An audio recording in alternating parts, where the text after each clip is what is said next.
আজকে আমরা যে টপিকটা পড়বো সেটা হচ্ছে অ্যাকচুয়ালি হেলথ অ্যান্ড ডিজিজ এবং বিভিন্ন আমাদের দেহেতে যে হেলথ ইস্যুসগুলো আসে এবং বিভিন্ন যে রোগগুলো আমাদের দেহেতে আসছে সেইগুলো সম্পর্কে কিছু আইডিয়া সম্পর্কে বা কিছু টার্ম সম্পর্কে এই সেকশনটাতে আমরা পড়বো। তো যখনই আমরা দেখবে শরীরের কথা বলি বা স্বাস্থ্যের কথা বলি সবার প্রথমেই যে অর্গানাইজেশনটার নাম আমাদের আসে সেটা হচ্ছে ওয়ার্ল্ড হেলথ অর্গানাইজেশন, যেটাকে শর্টে বলা হয় হু। অ্যাকচুয়ালি হু এর বক্তব্য অনুযায়ী health is a state of complete physical, mental and social wellbeing. এটার অর্থ হচ্ছে যে অ্যাকচুয়ালি আগে আমরা দেখো শুধু মনে করতাম যে শারীরিকভাবে কোনো মানুষ সুস্থ থাকা মানেই হচ্ছে যে সে কিন্তু পুরোপুরি সুস্থ, এবং এই সংজ্ঞার মধ্যেই বা ডেফিনেশনের মধ্যেই বলা আছে দেখো, wellbeing and not merely the absence of disease or ইনফার্মিটি। মানে কোনো মানুষের কোনো রোগ নেই, মানে কোনো প্যাথোজেনিক ইনফেকশন তার দেহেতে নেই, বা ইনফার্মিটি তার কোনো অক্ষমতা, হয়তো তার হাত পা হয়তো ভেঙে গেছে বা তার কোনো ড্যামেজ রয়েছে, অথবা অনেক সময় দেখা যায় যে স্পেশাল চাইল্ড যারা জন্মগতভাবেই দেখা যায় যে হাঁটতে হয়তো অক্ষম হচ্ছে বা কিছু, এই ধরনের জিনিস শুধু থাকলে সেইটাকেই যে ডিজিজ বলা হবে বা এটা যার ক্ষেত্রে অ্যাবসেন্ট হবে তাকেই যে হেলদি পার্সন বলা হবে এমন কিন্তু কখনোই নয়। দেখা যায় এটা ছাড়াও হেলথের মধ্যে শুধু ফিজিক্যাল হেলথটাই সব কিছু নয়। হুয়ের বক্তব্য অনুযায়ী তার সাথে সাথে মেন্টাল, কোন একটা মানুষকে মানসিকভাবেও সুস্থ থাকতে হয়, কারণ মেন্টাল বিভিন্ন ডিপ্রেশন বা প্রেশারের জন্য অনেক সময় মানুষের অন্যান্য রোগও হয়ে যেতে পারে। বা সোশ্যাল, সোশ্যাল মানে হচ্ছে সামাজিক ব্যাপার, যে কোনো একটা মানুষের কোনো একটা পরিবেশের মধ্যে মিশে যাওয়ার ক্ষমতা বা আশপাশের যে মানুষজন তার চারপাশে রয়েছে তাদের সঙ্গে ভালো করে কথা বলা, তাদের সাথে মিশে যাওয়া, এই ব্যাপারগুলো সবই কিন্তু হেলথের মধ্যে আসে। এবার যখনই ওয়ার্ল্ড হেলথ অর্গানাইজেশনের কথা আসে সবার ফার্স্টে ওয়ার্ল্ড হেলথ অর্গানাইজেশন এটা সম্পর্কে একটুখানি জানতে হবে যে আমাদের গোটা পৃথিবীর মধ্যে যত হেলথ ইস্যুস আসে এবং বিভিন্ন রোগের যখন সংক্রমণ হয় সেটা নিয়ে সে মানুষকে অ্যালার্ট করে, এবং ডিজিজ থেকে কিভাবে আমরা কিওর হতে পারবো সেই পদ্ধতিগুলোও কিন্তু অ্যাকচুয়ালি ওয়ার্ল্ড হেলথ অর্গানাইজেশন সেগুলোকে সমস্ত সাধারণ মানুষকে জানায়। এবার এদের হেড অফিস যেটা সেটা হচ্ছে সুইজারল্যান্ডের, এটা জেনেভা বলে একটা শহর আছে সুইজারল্যান্ডের, সেখানেই এদের অ্যাকচুয়ালি হেড অফিস। এবং 7th এপ্রিল 1948 এই অর্গানাইজেশন সবার প্রথম শুরু হয়েছিল, এবং সেই 7th এপ্রিলকে সেই জন্য এখন যেটা ওয়ার্ল্ড হেলথ ডে বলে একটা, মানে এই ডেটেতে যেটা করা হয় যে মানুষকে কনসাস করা হয় তার স্বাস্থ্য সচেতনতা সম্পর্কে, যাতে সে তার হেলথ নিয়ে কনসাস হয়। এবার যে কোনো একজন মানুষের তার হেলথ, তার যে স্বাস্থ্য সেটাকে ঠিকঠাক রাখার জন্য যে জিনিসগুলো খুব ভালো করে তাকে মেনে চলতে হয় সেটা হচ্ছে ব্যালেন্স ডায়েট ইন টাইম। যে সবসময় তার খাবারের মধ্যে একটা ব্যালেন্স ডায়েট, মানে সেখানে প্রোটিন, কার্বোহাইড্রেট, ফ্যাট একটা নির্দিষ্ট পার্সেন্টেজে থাকবে এবং নির্দিষ্ট সময়ে সে কিন্তু খাবার খাবে, এবং প্রত্যেক খাবারের মাঝে একটা নির্দিষ্ট টাইমের তারা ইন্টারভ্যাল রাখবে, তবেই কিন্তু মানুষ সুস্থ স্বাভাবিক থাকতে পারে। সেকেন্ড হচ্ছে টেকিং রেস্ট। প্রত্যেকটা মানুষকেই একটা স্বাভাবিকভাবেই তার কিন্তু বিশ্রাম নেওয়ার একটা সময় তার দরকার, তো সেই সময়টা কিন্তু তাকে নিতে হবে বিশ্রামের জন্য। সেকেন্ড হচ্ছে রেগুলার বেসিসে এক্সারসাইজ, শারীরিক পরিশ্রম করতে হবে, তবে দেখা যায় দেহের সমস্ত অঙ্গ সেগুলো ঠিকঠাক কাজ করে, লাংস, হার্ট, সব কিডনি সব ঠিকঠাক কাজ করে। অন্যদিকে টাইম টু টাইম ভ্যাকসিনেশন, যে রোগগুলো আমাদের দেহের খুব ক্ষতি করতে পারে সেইগুলোর দেখা যায় ছোট বয়স থেকেই অ্যাকচুয়ালি হুয়ের একটা প্রোগ্রাম বা শিডিউল অনুযায়ী ভ্যাকসিনেশন করা হয়। তো সেই ভ্যাকসিনেশন শিডিউলের আন্ডারে গিয়ে ছোটদেরকে সেই ছোট বয়স থেকেই, জন্মের পর থেকেই বিভিন্ন টাইম টু টাইম নির্দিষ্ট ভ্যাকসিনেশন করাতে হবে। এবং গুড হ্যাবিটস, মানে অ্যাকচুয়ালি নিজেদের মধ্যে গুড হ্যাবিটস বা ভালো অভ্যেস যেগুলো সেগুলোকে ডেভেলপ করতে হবে। যেমন খেতে বসার আগে ভালো করে সাবান দিয়ে পরিষ্কার করে হাত ধুতে হবে, রেগুলার চান করতে হবে, এবং তার সাথে সাথে যে কাপড় জামা যেগুলো ব্যবহার করছি সেগুলোকে কাছাকাছি করতে হবে, বা আমাদের চারপাশের যেটা পরিবেশ রয়েছে বাড়ি এবং বাড়ির বাইরে সব জায়গায় পরিষ্কার পরিচ্ছন্নতা রাখতে হবে। তো এই কিছু জেনারেল আইডিয়াস বা জেনারেল যে স্ট্র্যাটেজি সেগুলো নিলে দেখা যায় যে অনেক ক্ষেত্রেই মানুষ কিন্তু অনেকটা সুস্থ এবং স্বাভাবিক থাকতে পারে। এবার আমরা যেটা আসছি সেটা হচ্ছে ডিজিজ বা রোগের কারণগুলো সম্পর্কে, যে কোনো একটা মানুষের দেহেতে রোগ কি কি কারণে হতে পারে। একটা হতে পারে বিভিন্ন প্যাথোজেনের জন্য আমাদের অনেক সময় রোগ হয়, যেমন বিভিন্ন ব্যাকটেরিয়া, ভাইরাস বা প্রোটোজোয়া, তাদের সংক্রমণের ফলে আমাদের বিভিন্ন সময় বিভিন্ন রোগ হয়, তো সেই প্যাথোজেন্সের জন্য রোগ হতে পারে। সেকেন্ড হচ্ছে ম্যাল নিউট্রিশন, পুষ্টির অভাবের জন্যও রোগ হতে পারে, যেমন দেখা যায় যে প্রোটিনের অভাবে ম্যারাস, মাস্কো, আসিওকোর এরকম রোগ হয়। ভিটামিন ডি এর অভাবে রিকেট হয়। ভিটামিন এ এর অভাবে দেখা যায় রাতকানা বা নাইট ব্লাইন্ডনেস যেটাকে আমরা বলি, সেই রকম রোগ দেখা যায়। তো সেগুলো হচ্ছে ম্যাল নিউট্রিশন বা পুষ্টির অভাবের কারণে। অনেক সময় অনেক ইনজিউরিসের জন্য, মেকানিক্যাল ইনজিউরিস, কেউ হয়তো পড়ে গেছে, তার হাত বা পা ভেঙে গেছে, এই ধরনের ইনজিউরিসের জন্য সেখানে দেখো রোগ হতে পারে। অন্যদিকে ফিজিক্যাল এজেন্ট, অনেক সময় এক্স রে বা ইউভি রের এক্সপোজারে মানুষ যদি চলে আসে, তখন দেখা যায় সেলের ভেতরে মিউটেশন হয়, যার জন্য তার মধ্যেতে নতুন কোনো বৈশিষ্ট্য বা নতুন কোনো রোগ এসে যাওয়ার অনেক সময় সম্ভাবনা থাকে। অনেক ক্ষেত্রে কেমিক্যাল এজেন্টস বা যেগুলোকে বলা হয় অ্যালার্জেন, যে খাবার থেকেও সেগুলো আসতে পারে। দেখা যায় কারো কারো ক্ষেত্রে বিভিন্ন খাবারে, কারো চিংড়ি মাছে অ্যালার্জি থাকে, কারো ডিমে অ্যালার্জি থাকে। ঠিক সেরকমই দেখা যায় যে পেস্টিসাইড বা ইনসেকটিসাইড যেগুলো এখনকার বিভিন্ন চাষের ক্ষেত্রে জমিতে ব্যবহার করা হয়, সেগুলোর কারণেও আমাদের কিন্তু অনেক সময় রোগ সৃষ্টি হয়। এটা ছাড়াও দেখো লস অফ হোমিওস্ট্যাসিস, অনেক সময় দেখা যায় যে আমাদের দেহের মধ্যে কোনো একটা হরমোন বা কোনো একটা কেমিক্যালের অ্যাবনর্ম্যালিটির জন্য ডিজিজ হয়। যেমন খুব কমন যেটা আমাদের মধ্যে দেখা যায় যে ইনসুলিন হরমোনের যদি কোনো সময় কোনো প্রবলেম হয়, তখন দেখা যায় যে মানুষের মধ্যে ব্লাড সুগার বলে একটা ডিজিজ দেখতে পাওয়া যায়। তো এইগুলো সমস্ত কারণেই দেখো যে রোগ কিন্তু মানুষের মধ্যে ছড়িয়ে পড়তে পারে। এবার যদি আমরা এই ডিজিজগুলোকে ক্যাটাগরাইজ করি যে কি কি রকমের রোগ আমাদের দেহেতে দেখা যায়, তার মধ্যে প্রথমেই একটা আছে যেটা হচ্ছে কনজেনিটাল বা জেনেটিক ডিজিজ, মানে যে রোগগুলো অ্যাকচুয়ালি বংশ পরম্পরায় একটা জেনারেশন থেকে পরের জেনারেশনে আসছে। এবং এই রোগগুলোর সবথেকে বড় সমস্যা হচ্ছে এগুলোকে কোনো ওষুধের মাধ্যমে, যেহেতু এগুলো জেনেটিক্যাল ডিজিজ, কোনো ওষুধের মাধ্যমে এগুলোকে আটকানোও যায় না। তো যেমন দেখো হিমোফিলিয়া বা কালার ব্লাইন্ডনেস, বর্ণান্ধতা যেটাকে আমরা বলি, তো এই রোগগুলো, অ্যালবিনিজম, সেতি রোগ যেটাকে বলা হয়, বা দেখবে আরও বেশ কিছু রোগ আছে যেমন থ্যালাসেমিয়া। তো এগুলো হচ্ছে জেনেটিক্যাল ডিজিজ, এগুলো কিন্তু কোনোভাবেই মানুষের সারানো যায় না। কোনো মানুষ যদি এই রোগগুলো নিয়ে জন্মায়, তাকে কিন্তু আজীবনকাল এই রোগটাকে নিয়েই বাঁচতে হয়।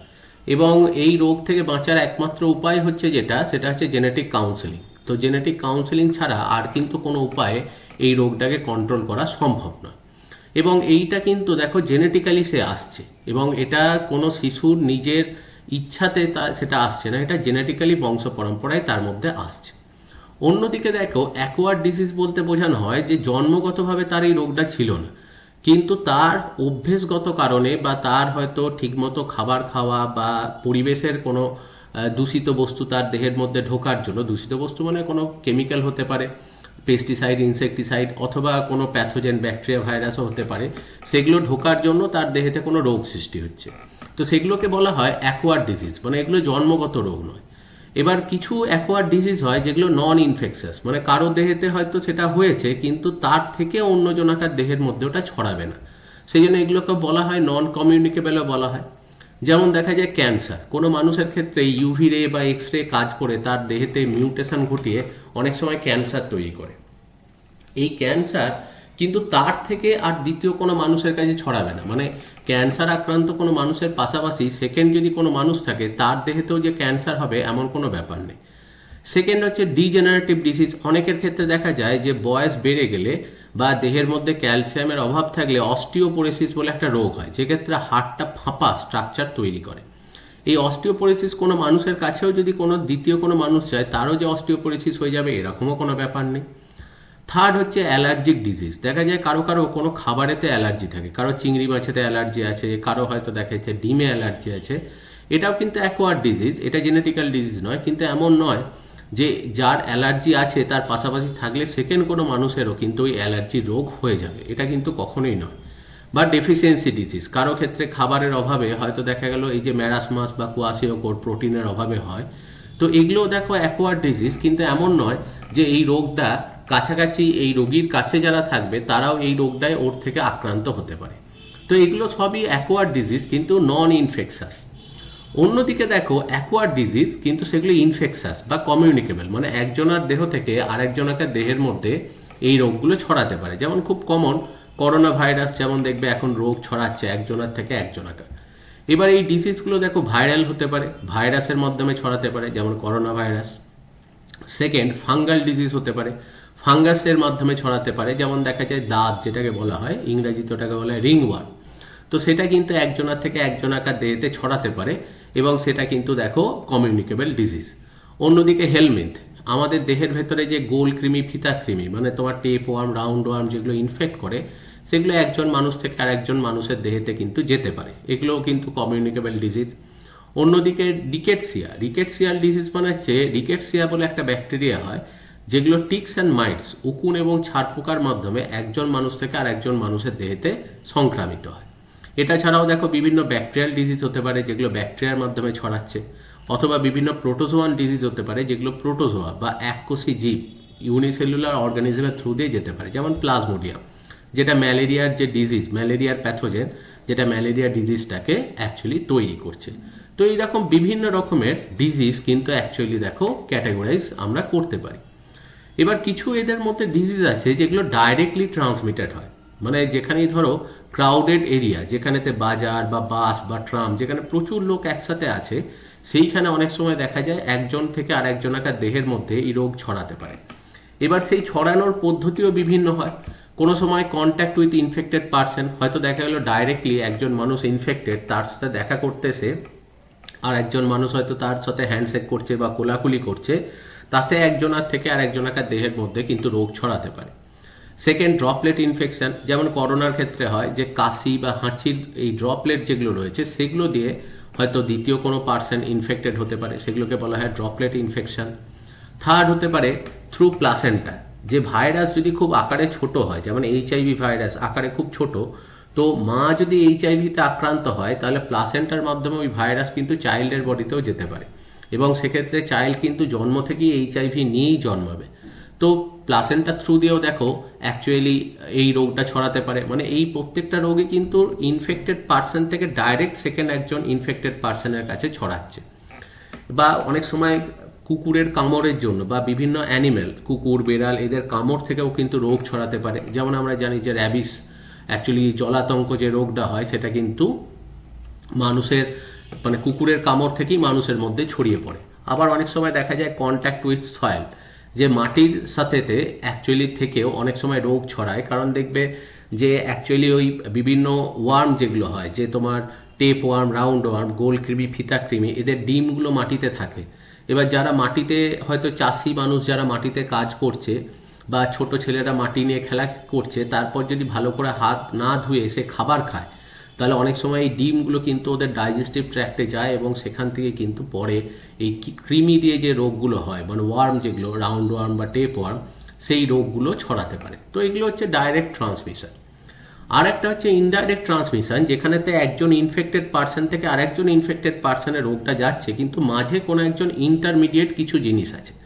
যেমন প্রথম হচ্ছে ফোমাইড বর্ন ডিজিজ বা ফোমাইড বর্ন মেথড। যেমন দেখা যায় যে ধরো কিছু ছেলে, ছোট ছোট ছেলে কিছু ব্লক নিয়ে খেলা করছে নিজেদের মধ্যে, এদের মধ্যে কেউ একজন হয়তো কোনো রোগেতে আক্রান্ত। এবার সেই রোগটা যদি কোনো ধরো ব্যাকটেরিয়াল বা ভাইরাল ডিজিজ হয়, এবার তার হাঁচি বা কাশির মধ্যে থেকে সেই ড্রপলেটগুলো এসে হয়তো এই খেলার জিনিসগুলোতে এসে পড়েছে। এবার সেখান থেকে হয়তো কেউ ওই জিনিসগুলোকে মুখে দিচ্ছে, তাহলে তার থেকে কিন্তু দেখো ওই ড্রপলেটের ওই যে প্যাথোজেন্সগুলো রয়েছে, এগুলো এর দেহের ভেতর ঢুকবে এবং সেখানেতে রোগ সৃষ্টি হবে। তাহলে এখানে দেখো একজনের থেকে একজনাকার বডির মধ্যে রোগটা গেল, কিন্তু সেটা কিসের মাধ্যমে যাচ্ছে? সেটা হচ্ছে কিছু অবজেক্টের মাধ্যমে বা কিছু বস্তুর মাধ্যমে যাচ্ছে, তখন সেগুলোকে বলা হয় ফোমাইড বর্ন ডিজিজ। যেমন অনেক সময় লাইব্রেরির যে বইগুলো হয়, কারোর হয়তো ওরকম কোনো ইনফেকশন বা কিছু ছিল, সে হয়তো সেই গল্পের বইটা নিয়ে পড়েছে, এবার সেই লাইব্রেরিতে রেখে দিয়ে চলে গেছে, পরে কেউ একজন ওই বইটা নিয়ে গেল এবং তার দেহের মধ্যে ওই রোগটার ইনফেকশন হলো, হতেই পারে এটা। কোনো ক্ষেত্রে দেখো যে দেখবে ডেঙ্গু বা ম্যালেরিয়া, এটা একজন মানুষ থেকে আরেকজন মানুষের মধ্যে ছড়ায়, কিন্তু মাঝে একজন ইন্টারমিডিয়েট আছে, যেটা হচ্ছে অ্যাকচুয়ালি মশা। তো আর্থ্রোপড ভেক্টরের মাধ্যমে ওটা ছড়াতে পারে, মশা বা মাছির মাধ্যমে ছড়াতে পারে। বা এয়ারবর্ন মেথড, এয়ারের থ্রু দিয়েও দেখো এটা যেতে পারে, যে কেউ হয়তো হাঁচি বা কাশি যখন অ্যাকচুয়ালি হাঁচছে বা কাশছে, তখন দেখবে ড্রপলেটের মধ্যে ওই ভাইরাস ব্যাকটেরিয়া বেশ কিছুক্ষণ বাতাসের মধ্যে চারদিকে ভেসে বেড়ায়। এবার সেইখানেই কেউ যদি ইনহেল করে, তাহলে সেই ড্রপলেটগুলো ঢুকে তার মধ্যে ইনফেকশন করতে পারে। তো এখানে মাঝে একজন যে রয়েছে, সে দেখো ডাইরেক্ট কন্ট্যাক্টে যায়নি, কিন্তু বাতাসের থ্রু দিয়ে বা এয়ারের থ্রু দিয়ে ও কিন্তু কন্টামিনেটেড হলো। অনেক সময় ভিকেল বর্ন মেথড, মানে হচ্ছে অ্যাকচুয়ালি মাছির মাধ্যমে। ধরো মাছি নোংরা জিনিসে বসে, সেখান থেকে খাবারে বসছে, অ্যাকচুয়ালি ভেক্টরের সাথে ভিকেলের পার্থক্য যেটা, ভেক্টরের অ্যাকচুয়ালি দেখো প্যাথোজেনটা ক্যারি হয় এর বডির ভেতরে, মশার বডির ভেতর দিয়ে ম্যালেরিয়ার প্যাথোজেন যায়, আর ম্যালেরিয়ার প্যাথোজেনের লাইফ সাইকেলের একটা পার্ট, প্লাজমোডিয়াম ভাইভ্যাক্সের লাইফ সাইকেলের একটা পার্ট কিন্তু মশার মধ্যে কমপ্লিট হয়, তো সেই জন্য ওদেরকে বলা হয় ভেক্টর। কিন্তু মাছির ক্ষেত্রে জাস্ট ডিজিজটা দেখো ওর বডির বাইরে দিয়ে যাচ্ছে, কিন্তু কোনো লাইফ সাইকেলের পার্ট এর বডির ভেতরে কিন্তু কমপ্লিটই হচ্ছে না, এই জাস্ট প্যাথোজেনটাকে ক্যারি করছে। তো সেই জন্য একে অ্যাকচুয়ালি ভিকেল বা অনেক সময় কেরিয়ারও বলা হয়, যার মাধ্যমে রোগটা যাচ্ছে। আবার অনেক ক্ষেত্রে হিউম্যান কেরিয়ারও হতে পারে। ধরো কোনো একজন মানুষের হয়তো করোনা হয়েছে, তার সাথে একজন কেউ মিট করতে গেছিল, সে তার সাথে মিট করার পর হয়তো বাসেতে চেপেছে। এবার দেখা যাচ্ছে যে যে মানুষটা মিট করতে গেছিল তার নিজের ইমিউন সিস্টেম হয়তো খুব স্ট্রং, সেই জন্য সেই নিজে ওই ভাইরাসে এফেক্টেড হলো না, কিন্তু তার থেকে হয়তো আশপাশের মানুষদের মধ্যে এই রোগটা ছড়িয়ে পড়লো এবং তারা বেশ কয়েকজন হয়তো অসুস্থ হয়ে পড়লো কিছুদিন বাদে। তো এইখানে দেখো হিউম্যানই একজন মানুষই সে কিন্তু কেরিয়ার হিসেবে কাজ করছে। তো এক্ষেত্রে দেখো মাঝের ইন্টারমিডিয়েট যে রয়েছে সে কিন্তু হিউম্যান কেরিয়ার। এবার যখনই কোনো প্যাথোজেন মানুষের দেহেতে এফেক্ট করছে তো কি হয়, যে প্যাথোজেন যখনই মানুষের দেহেতে ঢোকে, কোনো একটা জীবাণু যখনই মানুষের দেহেতে ঢোকে, হয় দেখা যায় সে কিছু টিস্যু ড্যামেজ করে, মানে কিছু অর্গ্যানকে সে নষ্ট করছে, বা তার থেকে এমন কিছু টক্সিক মেটেরিয়াল সিক্রেট হচ্ছে, এমন কোনো বিষাক্ত বস্তু তৈরি হচ্ছে যেটা দিয়ে সে অন্য মানুষকে বা অন্য পার্সনকে ইনফেক্টেড করছে। এবার দেখো প্যাথোজেন বলতে অ্যাকচুয়ালি বোঝানো হয় যে ডিজিজ কজিং এজেন্ট, যে কোনো একটা জিনিস যেটা অ্যাকচুয়ালি কোনো অ্যানিমেলের রোগ সৃষ্টি করে তাকেই বলা হয় প্যাথোজেন। আর কোনো একটা মানে কেমিক্যাল বা কোনো একটা জীব বা কোনো একটা অর্গানিজম যদি সেটা প্লান্টে ডিজিজ তৈরি করে তখন তাকে বলা হয় পেস্ট। এখানে যেটা বলছে যে যেহেতু অ্যানিম্যালকে ক্ষতি করছে এরকম কিছু এজেন্ট, সেগুলোকে বলা হচ্ছে প্যাথোজেন। এবং প্যাথোজেন যখন বডির মধ্যে ঢুকে বডিকে যখন হ্যাম্পার্ড করে, বডির নর্মাল অ্যাক্টিভিটিকে যখন হ্যাম্পার্ড করছে, সেইটাকেই বলছে অ্যাকচুয়ালি ইনফেকশন।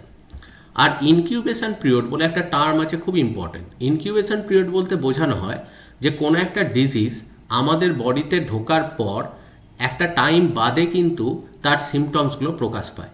তাহলে প্যাথোজেনটা ঢোকার পর থেকে তার সিমটমস প্রকাশের মাঝের যে টাইম পিরিয়ডটা থাকে সেইটাকেই অ্যাকচুয়ালি বলা হয় ইনকিউবেশন পিরিয়ড। এবার দেখবে আরেকটা কথা খুব ইম্পর্ট্যান্ট আছে, যেটা হচ্ছে জুনোটিক ডিজিজ। জুনোটিক ডিজিজ বলতে বোঝানো হয় যখন অন্য কোনো অ্যানিমেলের রোগ আমাদের দেহের মধ্যে আসে। যেমন দেখবে পক্স, এটা অ্যাকচুয়ালি ছিল গরুর রোগ, কিন্তু ওটা মানুষের দেহেতে দেখো অ্যাকচুয়ালি স্মল পক্স হিসেবে বর্তমানে চলে এসছে। যেমন দেখবে বলা হয় যে বার্ড ফ্লু, এটা অ্যাকচুয়ালি পাখির রোগ, কিন্তু এটা দেখো বর্তমানে মানুষের বডির মধ্যে ইনফেক্ট করে। যেমন ওই যে দাদের কথা একটু আগে বললাম যে রিং ওয়ার্ম, সেটা অ্যাকচুয়ালি ছিল কিন্তু কুকুর বিড়ালের রোগ, সেটা এখন বর্তমানে মানুষের দেহেতে রোগটা ছড়াচ্ছে। তো যখন কোনো ডিজিজ অন্য কোনো অ্যানিমেলের দেহের মধ্যে ছিল সেটা অ্যাডাপ্ট করে হিউম্যানকে ইনফেক্ট করতে শুরু করে, তখন সেটাকে বলা হয় জুনোটিক ডিজিজ। এবং কোনো একটা ডিজিজ যখন অ্যাকচুয়ালি মানে অন্য অ্যানিম্যাল থেকে হিউম্যান বডিতে ঢোকে এবং পরে হিউম্যান টু হিউম্যান স্প্রেড করতে স্টার্ট করতে দেয়, অর্থাৎ সেই প্যাথোজেনটা যখন হিউম্যান বডির জন্য পুরোপুরি অ্যাডাপ্টেড হয়ে যায়, তখন সেই প্রসেসটাকে বলে জুনোসিস। অর্থাৎ জুনোটিক ডিজিজ কোনো অন্য কোনো অ্যানিম্যাল থেকে এসে যেটা মানুষের মধ্যে ঢুকলো, সেটা যখন মানুষের মধ্যে থেকে অ্যাডাপ্ট করে যায় এবং সেটা হিউম্যান টু হিউম্যান স্প্রেড করতে স্টার্ট করে, তখনই সেই অ্যাডাপ্টেশনটাকে অ্যাকচুয়ালি বলে যেটা, সেটা হচ্ছে জুনোসিস। অর্থাৎ জুনোটিক ডিজিজ জুনোসিস হয়ে গেলেই সেটা কিন্তু মারাত্মক হয়ে যায় এবং হিউম্যান টু হিউম্যান ইনফেক্ট করতে শুরু করে। এবার এই ধরনের ডিজিজ থেকে যদি আমরা বাঁচতে চাই, যে কোনো রোগ থেকে যদি আমরা ঠিকঠাক থাকতে চাই, তাহলে কি করতে হবে? প্রথম, সেলফ হেলথ কনসাসনেস, নিজের স্বাস্থ্য সম্পর্কে সচেতন হতে হবে, নির্দিষ্ট সময়ে খাবার খেতে হবে এবং নির্দিষ্ট সময় ঘুমোতে হবে, এক্সারসাইজ করতে হবে, তার সাথে সাথে রেগুলার বেসিসে ডাক্তারের সাথে কনসাল্ট করে চেক আপ করতে হবে যে দেহের মধ্যে কোনো অ্যাবনর্মালিটি আছে কি না, সেগুলোকে দেখে নিজেকে ঠিকঠাক রাখতে হবে। এটা ছাড়াও ওয়েল স্যানিটাইজেশন সিস্টেম, বাড়িতে এবং বাড়ির বাইরেতে যাতে ড্রেনেজ সিস্টেমটা ঠিকঠাক থাকে, কারণ ওখানেই তো সব থেকে বেশি প্যাথোজেন গ্রো করে। তো সেই ড্রেন যাতে ঢাকা থাকে, সেগুলো পরিষ্কার পরিচ্ছন্ন থাকে, সেগুলো খেয়াল রাখতে হবে। ডিসইনফেকশন অ্যান্ড স্টেরিলাইজেশন, যে চারপাশে যে বাথরুম রয়েছে এবং সারাউন্ডিং যে ড্রেন রয়েছে সেগুলোকে টাইম টু টাইম দেখো বিভিন্ন ডিসইনফেক্টেন্ট বা স্টেরিলাইজার দিয়ে স্প্রে করে সেই জায়গার প্যাথোজেনগুলোকে মেরে ফেলতে হবে। বিভিন্ন ডিডিটি, বা বিভিন্ন কেমিক্যাল পাওয়া যায় যেগুলো দিয়ে আমরা অনেক সময় ফিনাইল স্প্রে করি বা ছড়িয়ে দিই যাতে প্যাথোজেনের গ্রোথটা কমে। এবং টাইম টু টাইম ইমিউনাইজেশন, ছোট বয়স থেকে ভ্যাকসিনেশন করে বিভিন্ন রোগ থেকে তাকে প্রোটেক্ট করা। তো এইভাবেই আমরা যেটা করতে পারি বিভিন্ন ডিজিজ থেকে মানুষকে বাঁচাতে পারি। এবার দুটো টার্ম আসে, একটা হচ্ছে প্যারাসাইট। প্যারাসাইট মানে হচ্ছে যে সমস্ত অর্গানিজম অ্যাকচুয়ালি সেকেন্ড কোন একটা অর্গানিজমের ওপরে থাকার এবং খাবার মানে অ্যাকচুয়ালি হ্যাবিট অ্যান্ড হ্যাবিটেট দুটোর জন্যই নির্ভরশীল হয়, তখন তাকে বলে যেটা সেটা হচ্ছে প্যারাসাইট। এবার আমাদের দেহেতে অনেক প্যারাসাইটিক ডিজিজ হয়। এবার যখন কোনো প্যারাসাইট বডির ভেতরে থাকে তখন তাকে বলা হয় এন্ডোপ্যারাসাইট। যেমন টেপ ওয়ার্ম বা রাউন্ড ওয়ার্ম যেগুলো আমাদের দেহেতে গ্রো করে, তারা যেহেতু বডির ভেতরে থাকে তারা হচ্ছে এন্ডোপ্যারাসাইট।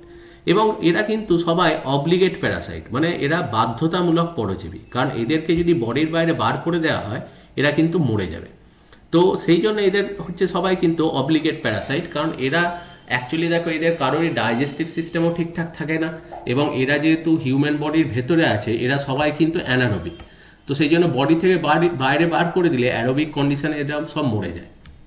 আর এদের নার্ভাস সিস্টেমও ওয়েল ডেভেলপড নয়, যার জন্য এনভায়রনমেন্টাল যে চেঞ্জগুলো সেগুলো এরা বুঝতে পারে না, যার জন্য এরা কিন্তু মারা যাবে। সেই জন্য এরা প্যারাসাইট হিসেবেই বাঁচতে পারে, সেই জন্য এদেরকে বলা হয় অব্লিগেট প্যারাসাইট। সেকেন্ড হচ্ছে যেগুলো একটোপ্যারাসাইট, যেগুলো বডির বাইরে থাকে। যেমন দেখো হেড লাউস মানে উকুন বা মশা, এরা বডির বাইরে থাকে, এদেরকে বলা হয় ফ্যাকাল্টেটিভ প্যারাসাইট। মানে এরা অ্যাকচুয়ালি বডির সঙ্গে অ্যাটাচ থেকে প্যারাসাইট হিসেবেও বাঁচতে পারে, কিন্তু যদি এখানেতে এই উকুনকে বা হেড লাউসকে নিয়ে গিয়ে কোনো গাছের ওপরে ছেড়ে দেওয়া হয় তাহলে ওখানেও কিন্তু প্ল্যান্ট স্যাপ খেয়ে ওরা কিন্তু বেঁচে থাকবে, কিন্তু ওদের যেটা হবে না সেটা হচ্ছে ডিম পাড়তে পারবে না, যার জন্য এরা বংশ বিস্তার করতে পারবে না, কিন্তু বেঁচে থাকবে। তো সেই জন্য একটোপ্যারাসাইটকে বলা হয় ফ্যাকাল্টেটিভ প্যারাসাইট। এবার এন্ডোপ্যারাসাইটগুলো যেহেতু গোটা লাইফ সাইকেলটাই সে অ্যাকচুয়ালি কমপ্লিট হয় হিউম্যান বডির ভেতরে, তো তাদেরকে সবসময় বলা হয় পার্মানেন্ট প্যারাসাইট। কিন্তু অন্যদিকে এই হেড লাউস বা মসকিউটো এরা কিন্তু সাময়িকভাবে হিউম্যান বডিতে থাকে এবং সেখান থেকে ধরো নিউট্রিয়েন্ট নেয়, আবার এখান থেকে সরে চলেও যায়। তো সেই জন্য তাদেরকে বলে টেম্পোরারি প্যারাসাইট, কারণ পার্মানেন্ট গোটা লাইফ সাইকেলটাতে তারা থাকছে না। আর একটা ধরনের কনসেপ্ট হয় যেটাকে বলে অ্যাক্সিডেন্টাল প্যারাসাইট। যেমন অ্যাকচুয়ালি দেখা যায় ইঁদুরের যে টেপ ওয়ার্ম যেটা অ্যাকচুয়ালি থাকে, তো সেটা মানে হাইমেনোলেপিস বলে একটা স্পিসিস আছে যেটা অ্যাকচুয়ালি র্যাটের টেপ ওয়ার্ম।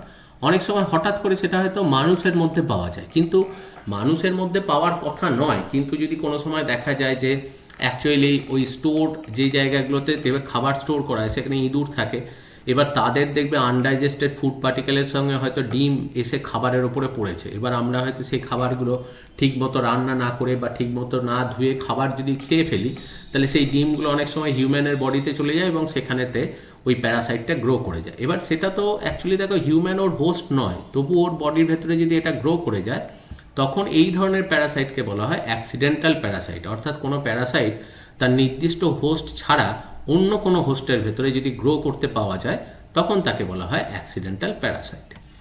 এবার প্যারাসাইট যার বডিতে থাকে তাকে অ্যাকচুয়ালি বলা হয় হোস্ট। এবার যে হোস্টের দেহেতে দেখা যায় প্যারাসাইটের অ্যাকচুয়ালি মানে সেক্সুয়াল লাইফ সাইকেল চলে, যেমন দেখা যায় যে প্লাজমোডিয়াম ভাইভ্যাক্স এর অ্যাকচুয়ালি সেক্সুয়াল লাইফ সাইকেলটা চলে যেটা সেটা হচ্ছে মশার দেহেতে, তো সেই জন্য মশাকে বলা হয় এর প্রাইমারি হোস্ট। অন্যদিকে দেখো মানুষের দেহেতে এর অ্যাসেক্সুয়াল লাইফ সাইকেলটা চলে, সেই জন্য মানুষকে বলা হয় যেটা ইন্টারমিডিয়েট বা সেকেন্ডারি হোস্ট। আর অন্যদিকে প্যারাসিটয়েড, জেনারেলি কি হয় প্যারাসাইট হোস্টের ক্ষতি করে কিন্তু হোস্টকে কখনো মেরে ফেলবে না, কারণ হোস্টকে মেরে ফেললে প্যারাসাইটও কিন্তু খাবার না পেয়ে মরে যাবে। তো সেই জন্য দেখা যায় যে অনেক সময় কিছু এক্সেপশনাল ঘটনা দেখা যায় যে অনেক ক্ষেত্রেই অনেক কার্নিভোর ইনসেক্টের লার্ভা তারা হার্বিভোর ইনসেক্টের ওপরে গ্রো করে, এবং অ্যাকচুয়ালি কার্নিভোর ইনসেক্ট যখন পুরোপুরি ম্যাচিওর হতে শুরু করে তখন হার্বিভোর ইনসেক্টের লার্ভাটাকে মেরে দেয়। তো এক্ষেত্রে দেখো হোস্টকে খাবারের জন্য সে মেরে ফেলছে। তো এই ইন্টার রিলেশনশিপটাকে বলা হয় যেটা সেটা হচ্ছে প্যারাসিটয়েড। যেটা প্যারাসাইট আর প্যারাসিটয়েডের এটাই হচ্ছে পার্থক্য। প্যারাসাইট কখনো হোস্টকে মারবে না, হোস্টের ক্ষতি করবে কিন্তু মারবে না। প্যারাসিটয়েড হোস্টের ক্ষতি তো করবি এবং লাস্টে আলটিমেটলি ওকে মেরে দেবে। যেমন অ্যাকচুয়ালি দেখো মৌমাছি বা বিভিন্ন ফ্লাইয়ের লার্ভা তারা অ্যাকচুয়ালি কিছু ইনসেক্ট হোস্টের ওপরেতে বসে মানে কিছু ইনসেক্ট লার্ভার ওপরে বসে এবং যখন এই ম্যাচিওর হয় তখন ইনসেক্ট লার্ভাটাকে মেরে দেয়। মানে মেনলি কার্নিভোর ইনসেক্টগুলো হার্বিভোর ইনসেক্টের ওপরে এরকম একটা এফেক্ট দেখায়। তো এই ইন্টার রিলেশনশিপটাকে বলা হয় প্যারাসিটয়েড। কোনো ক্ষেত্রে যদি দেখা যায় যে লিজমেনিয়া ডোনোভেনি, দেখবে এটা অ্যাকচুয়ালি হিউম্যান ডিজিজ, আমাদের জ্বর তৈরি করে, কিন্তু এটা অনেক সময় দেখা যায় যে কুকুরের দেহেতেও এটা কিন্তু থাকতে পারে। হয়তো কুকুরের দেহেতে রোগ তৈরি করছে না, কিন্তু হয়তো এটা মানে মানুষ থেকে অ্যাকচুয়ালি মশার মধ্যে দিয়ে এটা ধরো ছড়াচ্ছে, এবার সেটা মাঝেতে কুকুরের দেহেতেও এটা স্টোর হিসেবে আছে, সেখান থেকে অন্য কোনো হিউম্যানও আবার ইনফেক্ট হতে পারে। তো অ্যাকচুয়ালি এখানে এই মাঝের যে রয়েছে কুকুরের দেহেতে যেহেতু রয়েছে, তো সেইগুলো হচ্ছে রিজার্ভার হোস্ট হিসেবে কাজ করে। অনেক সময় বলা হয় প্যারাটনিক বা ট্রান্সপোর্ট হোস্ট, মানে একজন হোস্ট আছে যে অ্যাকচুয়ালি রোগটাকে ক্যারি করতে হেল্প করে। যেমন দেখা যায় যে অ্যাকচুয়ালি আউল এবং ইনসেক্ট, মানে এখানেতে বলছে যে দেখা যায় যে কিছু ওয়ার্ম মানে কিছু গোল কৃমি বা ফিতা কৃমির জন্য আউল হচ্ছে সেক্ষেত্রে প্রাইমারি হোস্ট আর ইনসেক্ট হচ্ছে সেকেন্ডারি হোস্ট। মানে আউলের দেহেতে সেক্সুয়াল লাইফ সাইকেল ঘটে, ইনসেক্টের দেহেতে অ্যাসেক্সুয়াল লাইফ সাইকেল ঘটে তার। সেখানেতে মাঝে অনেক সময় র্যাটের মাধ্যমে, ইঁদুরের মাধ্যমে ওই রোগটা এক জায়গা থেকে আরেক জায়গায় যেতে পারে। তো এইটা যখন হয় তখন সেই আইডিয়াটাকে বলে সেটা হচ্ছে প্যারাটনিক হোস্ট, মানে কারোর মাধ্যমে তো ওটা যাচ্ছে। তো এই রকম ঘটনার ক্ষেত্রেও অনেক সময় কিন্তু এই জিনিসটা দেখা যায়। তো এটাকে বলছে যে এখানেতে মানে র্যাট সেটা কিন্তু ট্রান্সপোর্টার বা প্যারাটনিক হোস্ট হিসেবে কাজ করছে। আর হাইপার প্যারাসাইটিজম বলতে বোঝানো হয় যখন কোনো প্যারাসাইটের দেহেতে অপর কোনো প্যারাসাইট থাকে, তখন সেটাকে বলা হয় হাইপার প্যারাসাইট। যেমন খুব সাধারণ হচ্ছে মশা হচ্ছে মানুষের জন্য প্যারাসাইট, আবার মশার দেহেতে যখন প্লাজমোডিয়াম আছে সেটা হচ্ছে দেখো মশার সাপেক্ষে প্যারাসাইট। তো সেই জন্য অ্যাকচুয়ালি প্লাজমোডিয়াম কিন্তু একটা দেখো হাইপার প্যারাসাইট, যেটা অ্যাকচুয়ালি মশার দেহের ভেতরেতে রয়েছে এবং মশার দেহেতে সে রোগ তৈরি করছে। তাহলে এইগুলোই সমস্ত যেটা চলে এলো দেখো, সেটা হচ্ছে প্যারাসাইট সম্পর্কে ধারণা।